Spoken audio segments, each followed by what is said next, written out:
Hi, this is Heidi from Garden Crossings, and it is the end of October right now. It's kind of a wet and dreary week that we've been having. So it's just really a good indicator that fall is certainly here. So I want to take you for a walk through my home garden. There's been a lot that we have done, the gardeners have done in the last probably about week or two as far as garden maintenance. So in this video, you're going to see a lot of plants that have been trimmed back, and I'm going to talk about different shrubs and perennials that have been trimmed back, just to give you an idea of, if you're ready to start doing some garden maintenance for yourself, what you might want to do this time of year. Now, that being said, we're in Michigan, so I'll put that up front here, Zone 5B, 6A, and because I am in the greenhouse industry, I like to get my gardens totally cleaned up in the fall.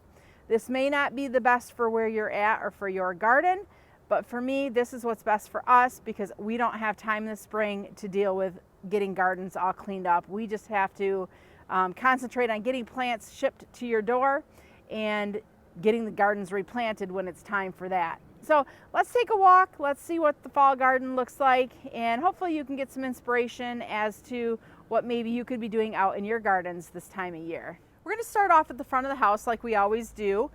We have it all planted up for fall now. We have our garden mums all tucked into the little pots in the ground.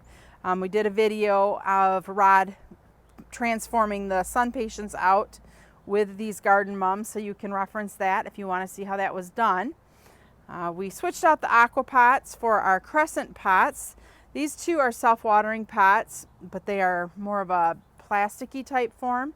So we don't have to worry about if they were to get cold and freeze because they're a little bit more pliable than what the ceramic aqua pots are. Hanging baskets. These were planted really early. So when Rod planted these, he didn't realize it, but he selected the late blooming mums. And so that's why there's not a lot of color yet. But those will continue to color up as we continue into fall. So the color will progress. We've got a lot of color on the ground right now, but those will change here hopefully soon. Pots on either front of the entryway. We use the celosia, garden mums, some asters, and then it looks like there's also some snapdragons that aren't doing so great. We certainly have had fall frost here in Michigan, so that is why we have removed pretty much all the annuals from our garden. Here we have the bobo hydrangea, the proudberry bush. This is looking fabulous. This is just one of those hidden gems, I think. If you don't know what it is, check it out. It's proudberry. It's on our website.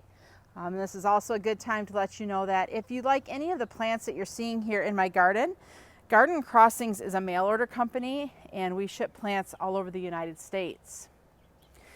Anna's Magic Ball, great for winter interest because they don't lose their leaves.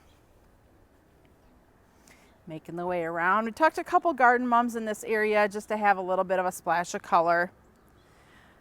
The quickfire hydrangea has lost all of its luster at this point. This shrub did fabulous from, I think it was the beginning of July or so, and up until just probably a week or two, it still had a lot of that magenta color going on, but right now it's kind of down to its dried brown blooms. I still like the looks of it because I still think that it adds some interest, especially in the fall. I mean, any texture is good texture. So now we're getting into the area that the gardeners have gone through and done trimming and maintenance on. This is a bobo hydrangea. They took about the top 1/3 off of this plant, and you can kind of see they rounded it out. The pugster butterfly bush, I am not going to have them trim those back this year because last year we trimmed them to the ground and they just took forever to get blooming. Like, I feel like they didn't start blooming until late August. So we're going to leave all the foliage on the pugsters this year and hope that they do better over the winter and start blooming sooner next year. Here's another hardy hydrangea, our paniculata hydrangea. This one again too, they took about the top 1/3 off of it and kind of shaped it up. In this bed we had a hibiscus, which this is something many people are going to tell you, do not trim your hardy hibiscus in the fall. And that information is it's accurate. But again, because we don't have time in the spring to do our garden maintenance, we trim our hardy hibiscus back to the ground in the fall. I personally have never had an issue either here or at the greenhouse with the plants not coming back. But that is one of the risks that you might take, is that your hardy hibiscus doesn't come back if you trim it in the fall. Again, many, many years of doing this, I've never had a problem. Bobo hydrangea, trim back about 1/3. This is the incredible blush hydrangea. This is part of the smooth hydrangeas. And this one also, they took about the top 1/3 off of it, kind of rounding it out. In this area, there was a bunch of coneflowers and such. Let's get a better angle here. I got to walk around a big shrub. In this area, there was a bunch of echinacea, and they trimmed them down to about 3 or 4 inches or so. Again, leaving the blue chip butterfly bush because I want to just hope that that will come back and bloom sooner next season by us not trimming it. I wanted them to get rid of all the hostas at this point. So this hosta has been trimmed flush to the ground. Any annuals that were in this area have been removed. This is a daylily, trimmed back to about 3 or 4 inches. A stilby, they left the green on it, but that's trimmed down to about 3 or 4 inches as well. Now, if there were flowers on the plants, they did leave them because I'm like, if it's flowering, don't trim it. Like, that's silly. So there will be some plants that haven't been trimmed back yet, and that's just because they're still beautiful. Like this Alstroemeria, Inca Ice. This has been hit by frost a couple times now and is still doing fabulous. So this one I anticipate will probably still be going strong into November, as long as we don't get a super, super hard frost or snow. In the middle there is a little quick fire hydrangea, and that one wasn't super tall. So that one, they just kind of took the flowers out and rounded it out a little bit. It didn't take a lot of the height off of that one. Weigela, snippet lime. This one they did not trim. So this one will stay as it is. In this little circle garden here, they ripped out all of the sun patiens that were in, and oh man, those sun patiens were so huge. And it's kind of funny because you can see by looking at these Weigela Mimones just how much the sun patiens were kind of getting in and on those plants. So it gave the Weigela kind of an ugly shape because the sun patiens were just overtaking it, which seems crazy that an annual would overtake a shrub. Now these will be fine next year. I mean, they'll lose their leaves and they'll flush back out and look nice next spring again. But just really crazy what the sun patiens did. Also, there were sun patiens planted underneath this dwarf lilac, and you can kind of see, especially from this angle, where the sun patiens were, because there's kind of those hills and valleys of where the sun patiens were on the right and on the left. And then there was a gap in the middle there, so the lilac could actually, do what it was supposed to do. In the center here is the limelight tree, and I had them leave a lot of the hydrangeas and blooms because Rod and I are going to get out here and we're going to trim the hydrangeas so we can do a video on it to show you how aggressive we're going to trim these back.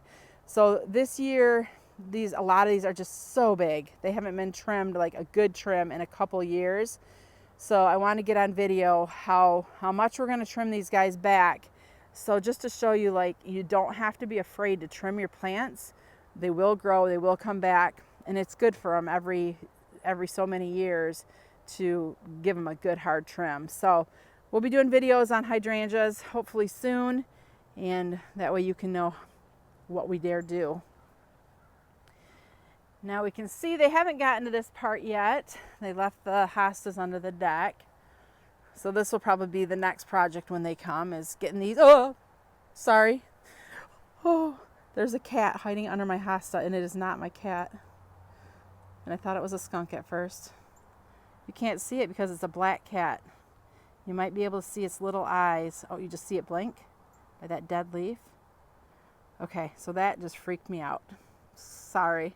I'd say squirrel moment, but it's more like cat moment. That's a feral cat that my neighbor has been feeding and it's around quite a bit, but I've never seen it in my garden before. Okay, sorry, regroup. All right, so hostas. The gardeners will be trimming these out next time they come and do some more maintenance. Along the back of the house there is the smooth hydrangea. Those I think are the wee whites. So when I go through with those, or the gardeners will depend on who gets to them first, we'll probably again trim about the top third off, and by doing that it's going to remove a lot of those blooms, which is what I want. I don't need to take a lot of height off of these because the size of them is kind of perfect for the location. So in this bed, pretty much they just got to ripping out all the annuals, so that's why we're not seeing a lot of color. The perennials and such are still all standing, so we'll talk about how they trimmed them back in the next video when they get in here and have time to trim them. But like the cone flowers there right front and center, those are going to get trimmed back to about 3 to 4 inches. There's columbine back there by that trellis. That's going to get trimmed back to probably 3 or 4 inches. That's kind of my rule of thumb with most perennials, is getting them trimmed back to about 3 or 4 inches or so. These hydrangeas, we're not going to take a lot of height off of them, just kind of remove the blooms and get them shaped up, and they'll be good to go. The clematis, I'm going to have them take it all the way down to the ground. I don't really worry about prune group with my clematis. Like if it's 1, 2, or 3 prune group, I don't really pay attention to that. I just like to trim them back to about 6 inches and let them come back the next season. And that works really good for me. Sometimes during the summer, once they're done flowering, we'll go ahead and trim them back again, and then we'll get fall blooms. We didn't do that on this one here, but we have done that on our mailbox, and that's really nice to kind of have that later cycle of blooms in the fall. All right, let's head on down to the butterfly garden and take a look. So if you remember, this was lined with the white sun patiens. They've all been removed. There was Asclepias in here that was just loaded with seeds. So I had them remove that because the seeds have already kind of spread, and I didn't want any more seeds to spread because, you know, one garden can only handle so much Asclepias. So before they were trimmed, I did come in and remove a lot of the seed pods because I want to try to seed some that can go in other places for next year. So I did harvest seeds for next year's purpose. So they removed all the flowers off the cone flowers, which is fine. They'll have to come through and trim these down a little bit more. One thing I should mention though, here I'm talking about trimming back cone flowers and stuff. If you have cone flowers, I would actually, for you, now this isn't for me because I just want my garden cleaned up, but if you have cone flowers, leave them up because they have beautiful seed heads. So a lot of times this time of year, you'll see birds eating the seeds out of the cone flowers. So take that in mind before you trim the cone flowers to let the birds enjoy them. So on the back side here of this fence, these were both Asclepias, and they're trimmed down to 2-3 inches. This is a phlox here, and they have that trimmed back to about 6 inches. This is one of the bobos I'm going to come through and trim. These are going to get trimmed drastically this year because they are just way too big. So Rod and I are going to come through and just really hack these babies back. Sunflower, that's crazy, no. Butterfly bush, Miss Molly, I'm going to leave that up this year as well because this one too took a while to get going. Maybe we'll trim it in half, we'll see, but I think we'll maybe leave it because I want to see how it does. So in Michigan, butterfly bushes often just die back to the ground and come back from the base every year. Sometimes we'll get lucky and get some new sprouts off of the old growth. But for the most part, if it does that, I feel like it always looks just a little bit scraggly. So I'd rather it just come back from the base and be nice and full. But I think we'll leave it or just trim it a little bit and see how it does over the winter again. This little corner here was so packed tight with the white sun patiens that you couldn't even see the perennials in the last video. So now that the sun patiens are removed, there's a few perennials that are still remaining. So these will come through and again cut them back to about 3 to 4 inches or so.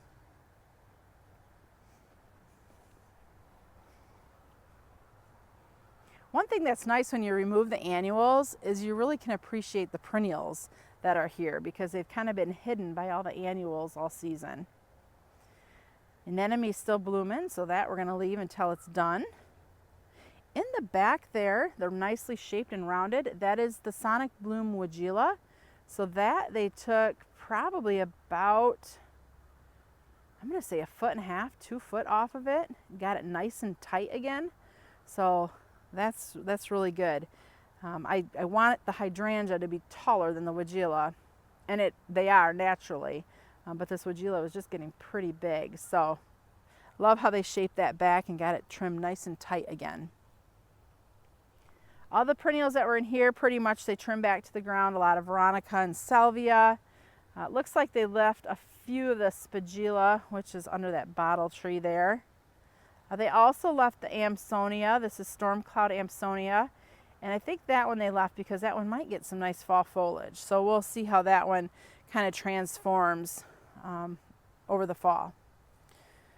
Garden phlox trimmed down to about 6 inches or so. The lupin, they took all the seed heads off and just kind of left the flower or the foliage remaining. They gave just a soft trim here to the Nepeta. Delphinium, they gave us a soft trim to. Didn't trim it all the way back, but got it nice and tight to the ground again. This is like opening act phlox, and this stuff gets pretty tall. They did trim it back earlier in the season, and right now it's at about 12 inches or so. There's also a hibiscus that's nestled in there, and that they trim back. You can see that in the middle there to the ground.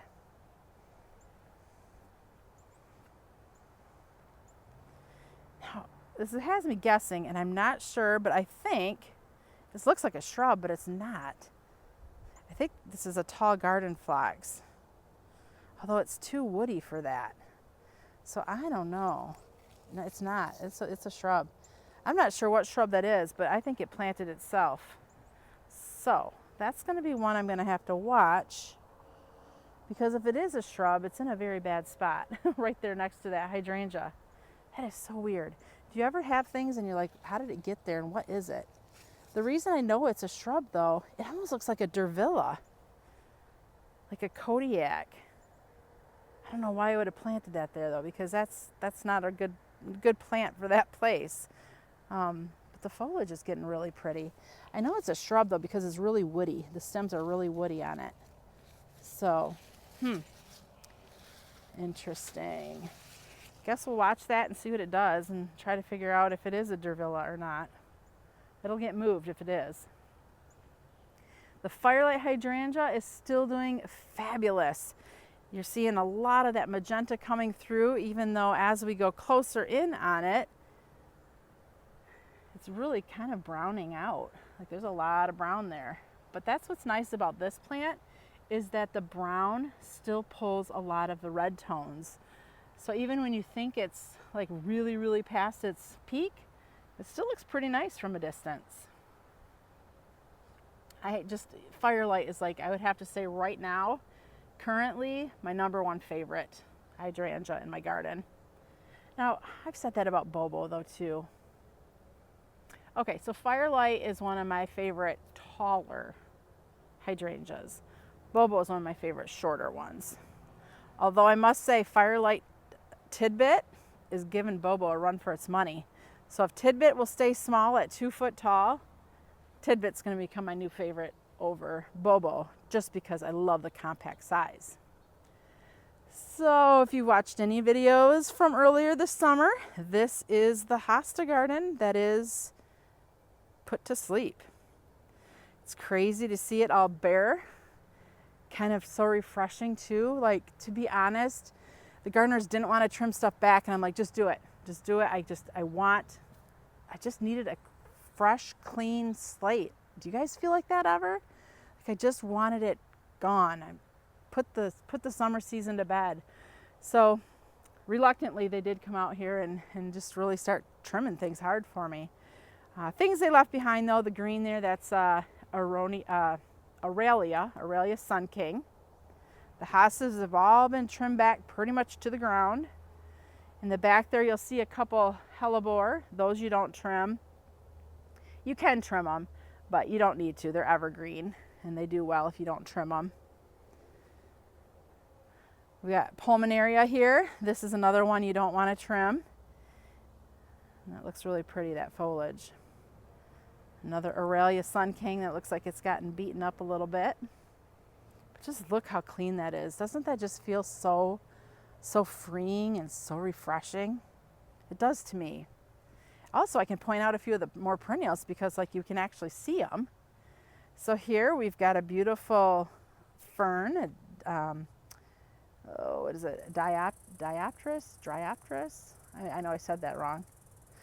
But really beautiful painted fern. Some more pulmonaria there in the back. There's a few heuchera tucked in. Oh, look at this. This is the dark side of the moon astilbe. Oh my goodness. That has that dark chocolatey, almost black foliage. So like that color most of the year. Look what it's doing in the fall. Wow, that is gorgeous. I have not seen this plant like in the fall yet. So I'm sorry, I'm getting a little overly excited here, but that is really, really pretty fall foliage. There you go. That's a twofer. Summer interest with the foliage all year, beautiful flowers, and transitions to fall with gorgeous colors. Big leaf hydrangea, we don't trim those. You do not want to trim your big leaf hydrangeas because they are setting buds at this time, if they haven't even already, for next season's growth. So if you trim your big leaf or macrophylla hydrangeas, you will not have blooms early in the season. And you may not even get them at all. We're fortunate we have the reblooming hydrangeas. We have Let's Dance Can Do and Let's Dance Can Can, which are rebloomers, so they bloom off of old and new growth. But do not trim your big leaf hydrangeas. A couple beautiful hellebore out there. Those are so great. Those are like the early spring color. So those are the first things to really flower up in the spring. Your brunnera, don't trim that back. Just leave that as is. Look how beautiful that looks here in the fall. Such clean, clean foliage. This is the crested surf fern.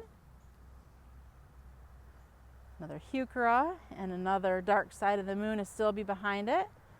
Look at that. So gorgeous. Alstroemeria still blooming a little bit. A lot of hostas and astilbe in through this area have been trimmed back. Atlas roses, just given a little bit of a trim, not a whole lot. Just kind of took the top off. And as I'm walking through here, we've had some visitors.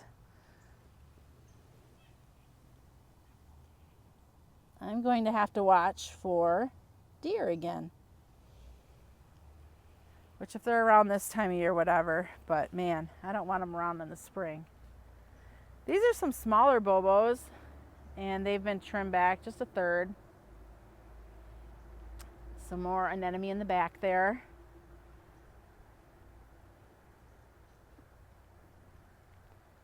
Stilbes and heuchera remains. Oh, here's a pretty one. String Theory. This is an Amsonia that gets beautiful blue flowers in the spring. And look at that gorgeous fall foliage. So it's going to continue to get even more orangey yellow, but it's just starting to change. Look at that. The texture is so gorgeous. Some more heuchera in the back. Your lavender, don't trim your lavender. Leave those. Got a few of the phlox still blooming. This is the new phlox for 2023. It's the Luminary Sunset Coral. Beautiful, beautiful colors. Up back there by the tree, there's some Coreopsis still blooming, so we left that. Hydrangeas trimmed back. All the daylilies have been trimmed back. It's just looking so good. The last thing I'm going to end here with you is our area of hydrangeas. So this incredible hydrangea was so big this summer. It had put little extra plants kind of everywhere because like a branch laid on the ground and it rooted and became a new plant. The gardeners said they removed about 8 different incredible from this area. So look at all that space. That was all incredible before. So this is a whole new palette to work with. More open space means more plants for next year. So a lot going on here in the garden in the fall. Cleaning it up, looking good. Spirea trimmed back by about a half. Just everything is looking so pretty. So glad that the fall cleanup has begun. We'll continue to give you more progress as the cleanup continues. We'll leave you here today with this beautiful proudberry bush. This is Heidi from Garden Crossings.